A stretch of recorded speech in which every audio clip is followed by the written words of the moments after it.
Nu er det ved at være tid til at kigge på rabarberne. Det er kun lige ved at blive lidt forår, men man kan allerede se, hvis man kigger godt for sig, at de små røde skud begynder at vise sig fra stavten. Og når sådan nogle viser sig, så kan man vælge at lade dem være. Så kommer de til til rabarber. Men hvis man driver dem, så kommer de faktisk lidt hurtigere, et par uger før. Og det er det, vi lige skal forsøge nu at se, om det giver noget. Og den bedste måde, det er faktisk at tage en spand og sætte over. Helst en spand uden huller. Og stil den over der.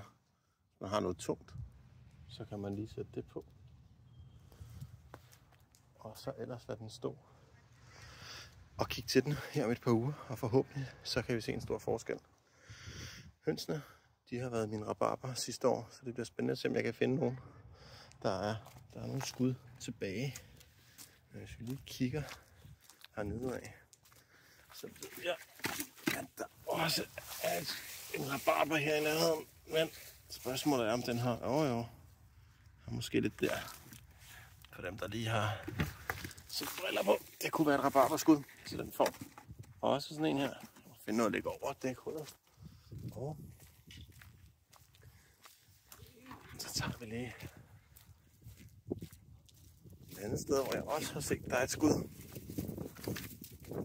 Lige her. Jeg beklager, der ikke er forårsgjort rent lige nu.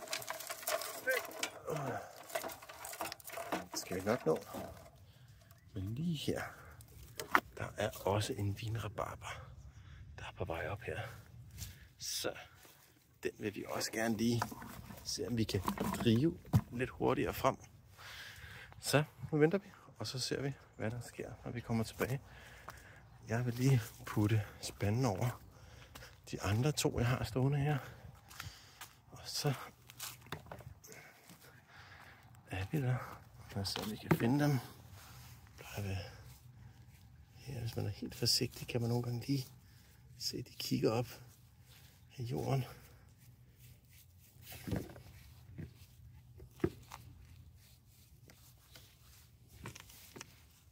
Nej. Vi må gå og holde øje, når den dukker op, så får den en spand om på sig.